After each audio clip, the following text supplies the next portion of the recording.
నియోజకవర్గ కేంద్రంలో మాజీ తూర్పు కాపు కార్పొరేషన్ చైర్మన్ కార్యాలయంలో శనివారం నాడు పత్రికా విలేకరుల సమావేశం ఏర్పాటు చేశారు. ఈ సందర్భంగా మామిడి శ్రీకాంత్ మాట్లాడుతూ కూటమి ప్రభుత్వంలో ఉపాధి హామీ పథకం వేతనాలకు సుమారు 80 కోట్ల రూపాయలు కొన్ని నెలలుగా వేతనాలు చెల్లించడంలో జాప్యం చేస్తున్నారని, దీనితో ఉపాధి హామీ వేతనదారులు తీవ్ర ఇబ్బందులు పడుతున్నారు. తమ ఖాతాల్లోకి డబ్బులు ఎప్పుడు జమ అవుతాయని ఆశగా ఎదురు చూస్తున్నారు. గత ప్రభుత్వంలో రైతులను, రైతు కూలీలను ఆర్థికంగా ఆదుకోవాలనే ఉద్దేశంతో నేరుగా పథకం ద్వారా ఉపాధి హామీ వేతనదారులకు పని దినాలు కల్పించడమే కాగా వారికి వారంకొచ్చేసరికి పేమెంట్లు ఇచ్చేవారని, కానీ నేడు కూటమి ప్రభుత్వంలో ఉపాధి హామీ పథకాల నిధులు దారి మళ్లించి గ్రామీణ రోడ్డు వేస్తున్నారని, ఉపాధి హామీ వేతనదారుల బతుకులపై పగ తీర్చుకోవడం ఎంతవరకు సమంజసమని అన్నారు. మరి అప్పటి నుంచి తీసుకుంటే ఇప్పటి వరకు కూడా ఆ చట్టం అనేది రైతు కూలీల కోసం చాలా పారదర్శకంగా, చాలా సక్సెస్ఫుల్గా నడుస్తుంది. అంటే ఈ వలస కూలీల కోసం ఈ చట్టాన్ని ప్రవేశపెట్టడం జరిగింది. మన రాష్ట్రంలో, మన జిల్లాలో తీసుకుంటే రైతు కూలీలు చాలా కష్టమైన, క్లిష్టమైన పరిస్థితిలో ఉన్నారు. ఎందుకంటే వాళ్ళకి రావాల్సిన వేతనాలు ఈరోజు రాష్ట్ర ప్రభుత్వం అడ్డుగా ఉండి వాళ్ళ యొక్క వేతనాలని రిలీజ్ చేయకుండా ఆపడం జరుగుతుంది. అయితే విషయం ఏంటంటే నేటికి సుమారు 3 నెలలు కూడా అయిపోయింది. ఎందుకంటే జనవరి 15 తారీఖులో అప్పటి వరకు ఇచ్చి నేటి వరకు కూడా వీళ్ళు రైతు కూలీలకి వేతనాలు ఇవ్వడం జరగట్లేదు. ఎందుకంటే ఈ చట్టంలో ప్రతి ఒక్కరికి కూడా ఏ రోజుది ఆ రోజు వేతనాలు ఇవ్వడం ఇస్తే వారం రోజులకు ఒక పేమెంట్ జరుగుతుంది. మరి తలసరి ప్రతి ఒక్క రైతు కూలీకి 3,307 రూపాయల రోజుకి మన వేతనాలు రావాలి. మరి ఇక్కడ తీసుకుంటే 228 రూపాయలు వేతనాల్ని ఈరోజు రాష్ట్రంలో ఇవ్వడం జరుగుతుంది. అంటే తలసరి. మరి అది కూడా ఇవ్వకుండా కాలక్షేపం చేస్తూ రైతు కూలీలు చెప్పాలంటే మరి రెక్కాడితే టొక్కాడిన పరిస్థితిలో ఈరోజు మన రైతు కూలీలు ఉన్నారు.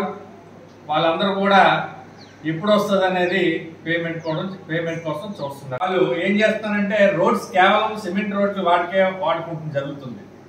అంటే రైతుని వెనకబడే పరిస్థితి ఏర్పడింది.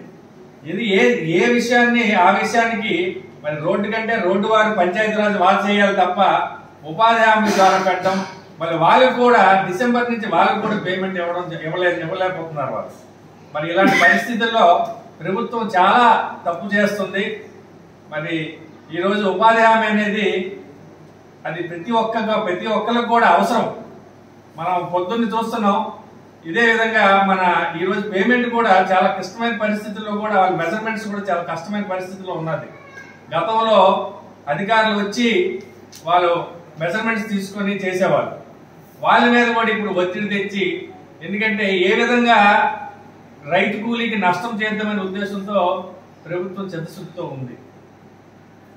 అప్పుడు కూడా ప్రభుత్వంలో గతంలో కూడా ఎలక్షన్ ముందు ఇప్పుడున్న ప్రభుత్వం ఏం చెప్పిందంటే కూటమి ప్రభుత్వం మరి మేట్స్ కి తలసరి ప్రతి ఒక్కరికి కూడా ఒక కూలీకి ₹1.5 చొప్పున ఇస్తామని చెప్పింది. మరి రాష్ట్ర ప్రభుత్వాన్ని మరి మన జిల్లాలో, ముఖ్యంగా మన జిల్లాకు సంబంధించి శ్రీకాకుళం జిల్లాలో కూడా గతంలో మన అందరికి తెలిసిందే చాలా మంది ఇక్కడి నుంచి వలస కార్మికులు ఉండేవాళ్ళు. మరి వాళ్ళని నిర్మూలించడానికి ఈ చట్టాన్ని ప్రవేశపెట్టింది గత ప్రభుత్వం. మరి ఇప్పుడు చేస్తున్న సందర్భంలో మరి ఇలాంటి కార్యక్రమాలు చేయడం, మరి వాళ్ళకి వేతనాలు రాకపోవడంలో వాళ్ళు కూడా మళ్ళీ ఇప్పుడు కూడా పరిస్థితిలో ఆలోచిస్తున్నారు. ఏం చేయాలి, మరి మాకు వేతనాలు రాలేదు కాబట్టి ప్రభుత్వం స్పందిస్తుందా లేదనేది వాళ్ళు సందిగ్ధంలో ఉన్నారు. ఎందుకంటే పట్టణాలకు వెళ్తే వాళ్ళు ఏ రోజుకి ఆ రోజు వాళ్ళు కూలీలు తెచ్చుకుంటున్నారు. మరి ఈ రోజు మనకి చాలా క్లిష్టమైన పరిస్థితులు ఉంది. మరి ఇప్పుడున్న ప్రభుత్వం కూడా ఇలాంటి కార్యక్రమాలు చేయడం మంచిది కాదు. మరి అదేవిధంగా మీకు తీసుకుంటే గతంలో వేజ్ కాంపోనెంట్స్, మెటీరియల్ కాంపోనెంట్ ఉండేది.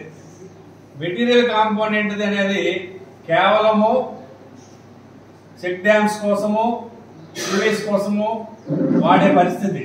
ఎందుకంటే నీరు కోసం చెరువుల ఆధునీకరణ, మరి ఇతర అంటే రైతుకి ఏ విధంగా పంటకి నీరు అందిస్తామో ఆ విధంగా చేయడానికి ఈ చట్టంలో ప్రవేశపెట్టారు. వైఎస్ఆర్ పార్టీ ప్రభుత్వం కానీ గత ప్రభుత్వం కానీ ఉండేది. ఇప్పుడు ఈ జిల్లాని వెనుకబాటు జిల్లాగా తీయడం చాలా కష్టమైన పరిస్థితి ఏర్పడుతుంది. కాబట్టి మీరు దయచేసి ఈ జిల్లాని ముందడుగు వేసి ఈ జిల్లాని అభివృద్ధిలో తేవాలని కోరుతూ ఈ అవకాశం ఇచ్చిన పెద్దలందరూ కూడా పేరు పేరున హృదయపూర్వక నమస్కారాలు తెలియజేస్తాను.